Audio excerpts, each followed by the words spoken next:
It's official, guys. The Toronto Maple Leafs are all in this season. Wow. After just acquiring Ryan O'Reilly last week, Cal Dubas was at it again and went out and added Sam Lafferty and Jake McCabe to this team. This team is looking pretty fine right now. Yeah, I mean, the players that they acquired, Sam Lafferty, I've always been a fan of him. Probably one of my favorite Chicago Blackhawk player this year, along with Dickinson as well. Jake McCabe was a player that I really wanted my Oilers to get. Didn't manage to get him, so he's gonna solidify that bottom pairing defenseman. I really like this trade for Toronto. This is a team that we all know has that high-end talent with the Matthews, the Marners, and high-scoring team. But what they were missing was some grit and identity and some defensive depth. That was always the issue with this team in past years, and I really believe that Cal Dubas did the best job he could this deadline to make this team as competitive as possible for playoff time. When you get a guy like Jake McCabe, you can slot him in the top four for defense if you want, or you can put him on the third pair to help shelter a guy like Rasmus Sandin, who's a little bit younger and doesn't have the ability to do some of the things that veteran defensemen can do yet. But then you also get a guy like Lafferty, who you can use in all situations of the game. This guy can kill penalties, which we've seen some beautiful shorthanded goals this year for the Chicago Blackhawks. And then also he can play on that fourth line with Noel and Kerfoot. Like, this is a really deep roster. It is, and this GM really surprised me. He's never done anything like this, in my opinion.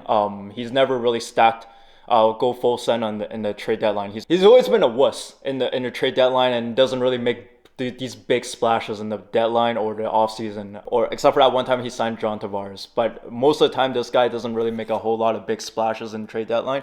So it's really good to see that he acquired Ryan O'Reilly, Noel Acciari, as we spoke in the last video. This guy is a very aggressive, chippy fourth line player, excellent fourth line player, and you add Sam Lafferty to that fourth line. That fourth line is solidified, probably one of the best fourth liner in the entire NHL.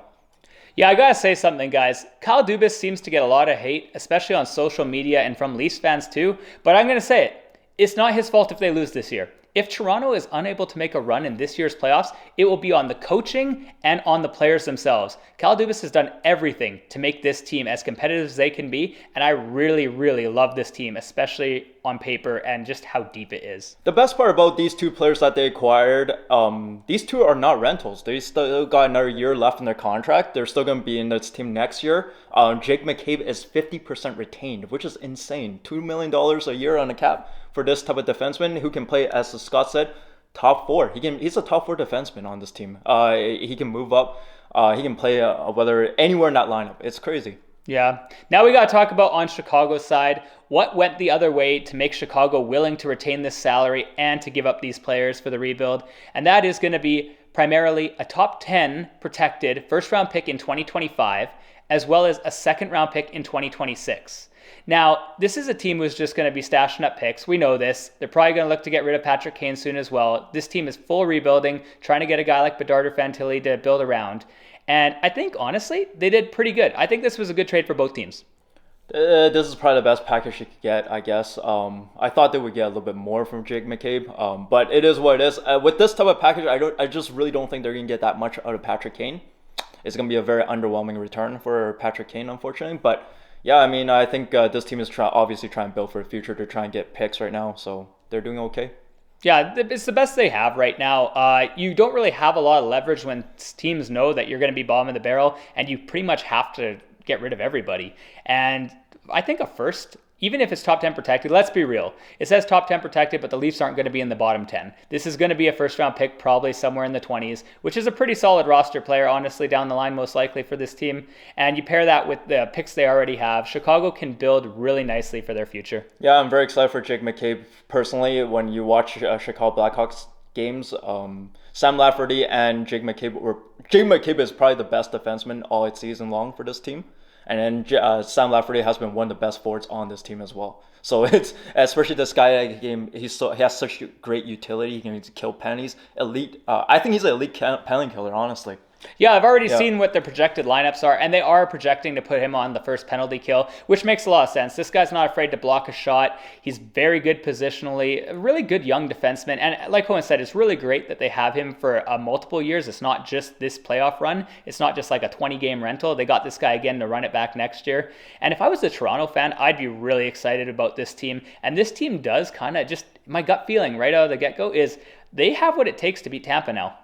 You think so? I really do. I really, truly do. They're both deep teams. This is going to be the toughest series. Last year, it was a very tough series to predict as well. Yeah, Game 7, one-goal game. Game 7, one-goal game. Fassi turned it up in Game 6 and Game 7. However, this year, I have to agree. I just don't feel like, as good as Fassi is, the team is kind of older. 1 year older. Stamkos is 1 year older. Hedman's 1 year older. All these players are, Chernak is 1 year older. All these really significant pieces in Tampa Bay Lightning are a whole year older. So it's going to be tough to compete against a Mitch Marner who's really hitting the prime right now. Austin Matthews, all these guys. It's going to be really tough. Oh, that's exactly how I look at it. This Toronto team right now couldn't be in a better spot prime-wise. Everyone's in their mid-20s. It's a great time to strike and actually go on a run. And these Tampa players have played a lot of hockey in the last couple years. Like, these guys got to be drained. I mean, when you go to the Stanley Cup almost every freaking year, you're going to be tired after a while playing 82 games plus that. It's just unreal. And I just can't wait for this year's playoffs. This unit of defense core is probably the best I've seen since the Caberlet era, which is crazy, which is a long time ago. I'll go as far as to say this is Toronto's best top-to-bottom roster I've seen in my lifetime, since like Probably. 1991. But I'm still not sold on the goaltender yet in the playoffs. We'll see in the playoff run. That's the only question mark I have. But other than that, I like the rest of the roster a lot. You know what I think? I really think Sammy going against Fassi, because let's be real, guys. We saw the standings. We already know the way that the division alignment is. It's going to be Tampa Bay Lightning against Toronto. That's not changing. Mark it down. It's happening. I think Samsonov is going to have an extra special series because he's playing against Fassi, and that whole Russian goaltending rivalry, I think he's going to step up. Yeah, you could be right. We'll see what happens, though. But I think Toronto has the best chance they've ever had in my lifetime. This is a good team. They should be able to pass the first round for once. Because they know they have to, once they beat Tampa, most likely they're going to play Boston next. So they need to beat 2 of these teams in a row. It's definitely not going to be easy. No, yeah. But yeah, honestly, I can't wait to watch it. But if you guys enjoyed this video, feel free to like and subscribe. Me and Hohen like to collect subscribers like the Chicago Blackhawks like to collect draft picks. So do us a favor and click that button below. And until next time, take care.